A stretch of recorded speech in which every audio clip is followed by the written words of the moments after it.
G'day Bifrosters. Hopefully by now you've all recovered from your little experience in Houdini looking at the mountain node, but don't get too comfortable. So here we are back in our proto noise node. We're in the noise works at the moment. Remember this is our rippling horse. There we go. So we need to think about, well, what we're going to do now is start putting it together. If we come across to Houdini, there'll be a lot of this coming across to Houdini.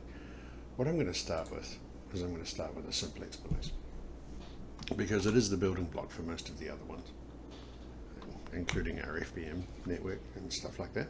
We kind of already did. It's kind of already here.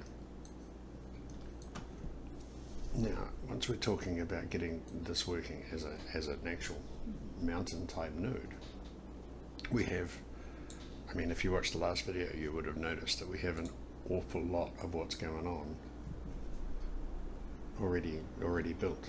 Yeah, we have our inputs here, which we have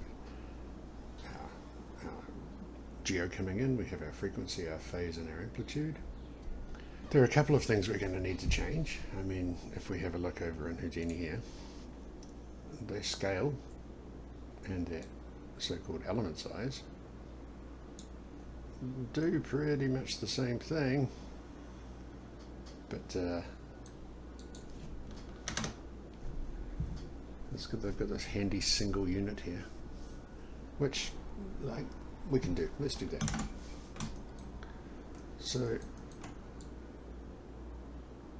I mean, I could of course go through and call this scale, call this offset, and call this height, but why? Yeah. Really what we've got to just do now is we've got everything but that single frequency controller. So let's make a single frequency controller. So what I might do is I might rename this to scale, but that's the only one I'm going to do because I'm going to add a frequency. We'll drop down a value. And I'm doing all of this in the same file with the same Ripley horse. So I think now that we're actually building things, I will start to upload the compounds at the end, and we'll drop this in just to get ourselves a new input. So this is going to be our frequency. All we're going to do here is make a vector out of this. So scale up to vector 3.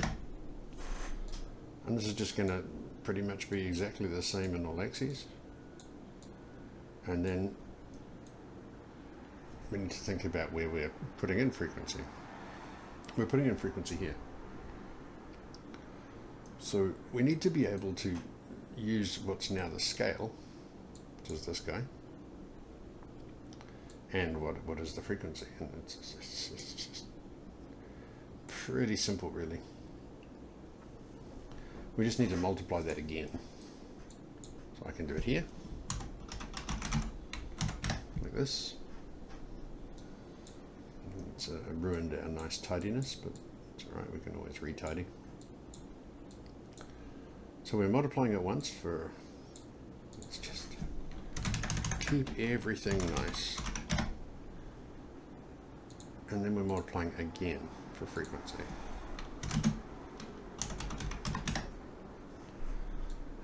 And you get an awful lot of multiplications going on.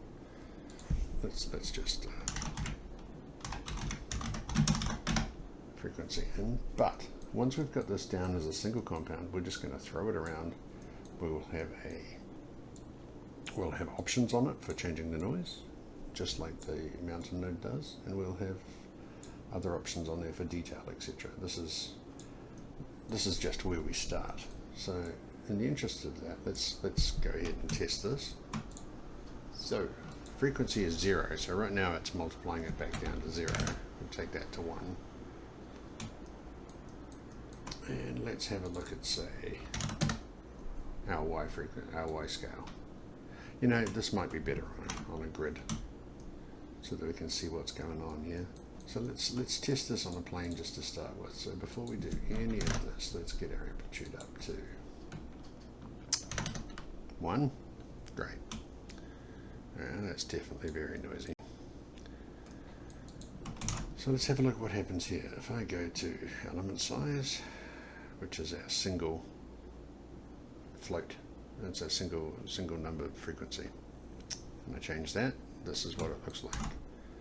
So why don't we just make our lives a little bit easier in terms of building. I'm going to grab an input. Here's one I have prepared, and I'm going to put all of this stuff into the input. It's all going to reset, and yeah, we probably don't need this anymore while we're testing.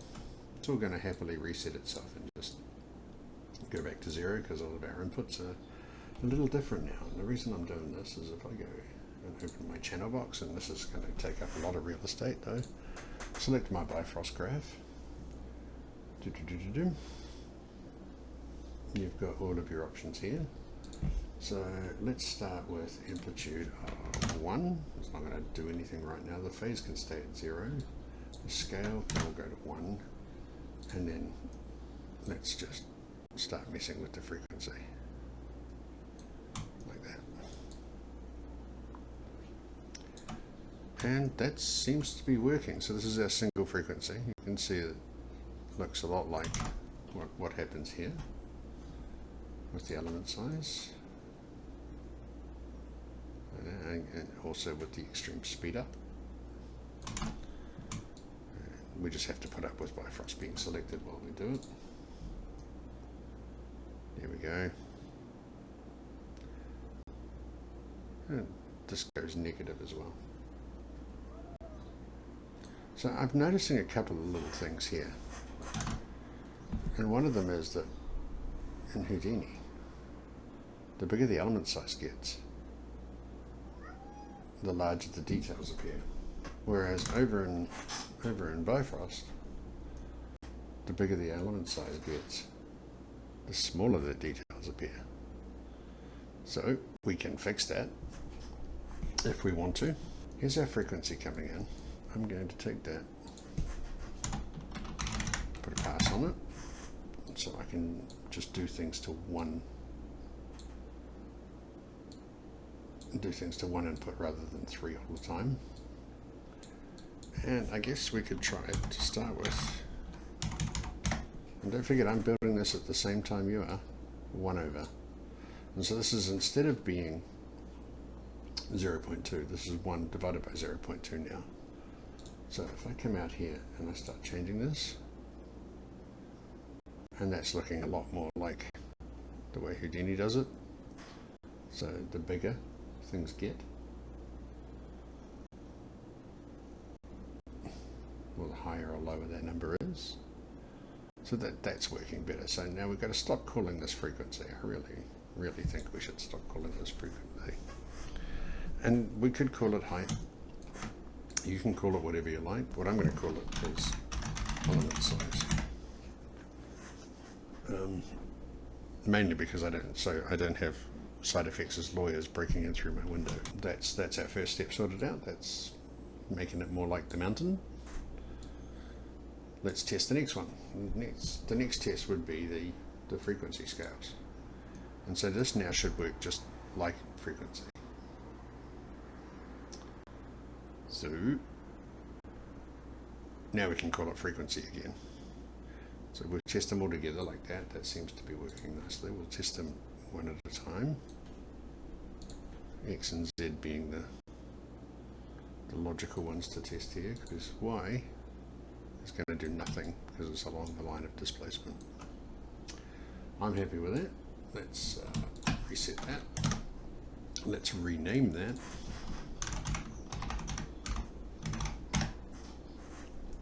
And we'll go and test our offsets, or phase as it were. So there's X, that's working nicely. There's Z, also working nicely, and that's Y. Happy with that. And then last but not least, let's check our amplitude. Yeah, pretty good. Pretty good. We have a couple of structural differences. I think the main one is this in Houdini, you can't. Oh, you can go negative, my bad. Okay, that's cool. I have a feeling you can't go. Oh, you can. Alright, I'll shut up. I obviously don't know what I'm talking about. I'm quite happy with how this works, where we have our element size, our frequency, our phase, amplitude, and of course seed, which we'll just leave manual so that people can change themselves. That's part one. That's this done. Pulse length and time, I told you we'd come back to that later, and we will come back to that later. The next step is to start getting noises in here. Alright. So there's just one more thing we need to do mathematically before we finish, to make sure that what comes out of this, because what comes out of this area, which will be our noise. Okay, so right now it's just simplex, but we are going to add the other ones back in, using an enum at this point. But we need to make sure that what comes out of here is two things. One, it's a float or an array of floats, because what this is giving us is an array of floats per point, and it's the noise area. So each position on the grid, or sphere or cube or whatever you're putting the noise on, each point position generates a different value in space. What we need to make sure is that what comes out of here is between -1 and 1, like it is here. Because what we're going to be doing for things like the FBM to add details is we're going to be adding to this noise. So to give you a really quick idea, I will drop down a curl noise, and we'll take the frequency positions into the curl noise like normal, and I'll just plug the seed in as well for a bit of congruentness. But that being said, if I wanted to just add a curl noise like we'd be adding our FBM later, watch what happens. I plug that in, and it's not going to be like this. Is an amplitude of 1. If I go to here and turn on my grid, that's pretty much that's 3 units high and about 1.5 units underneath, because we're adding two noises together. So what we have to do before our amplitude comes in on this strand here is we need to make sure that whatever comes out of our noise calculations, whether it's like adding FBM, whether it's just switching from one noise to another, we need to make sure that this is between -1 and 1. And the way to guarantee that is we can use a change range.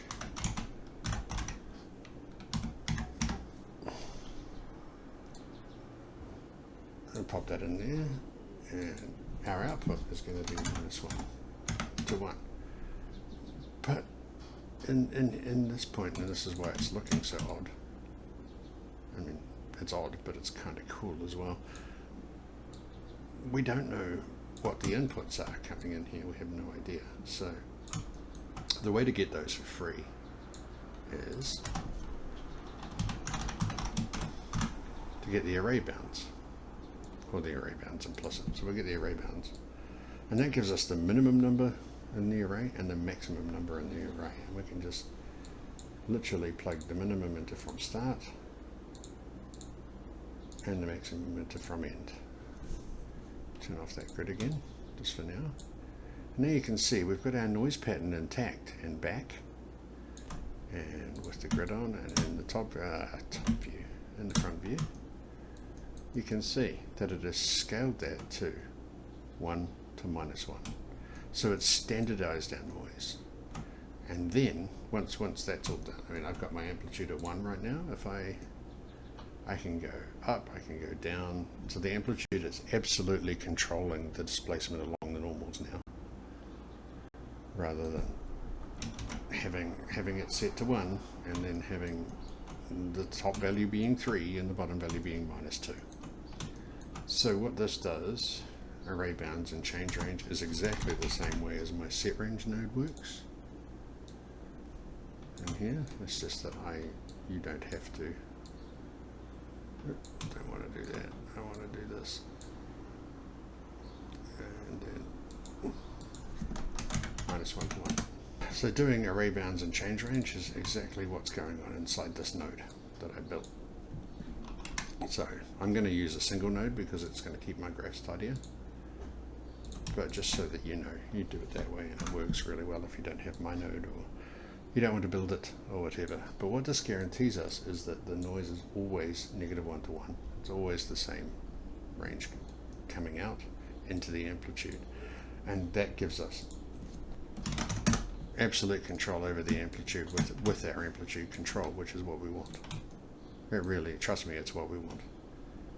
So, you know, we can set the amplitude high or low or whatever we want and just get everything working really nicely. Okay, so that's pretty much all of the housekeeping right now.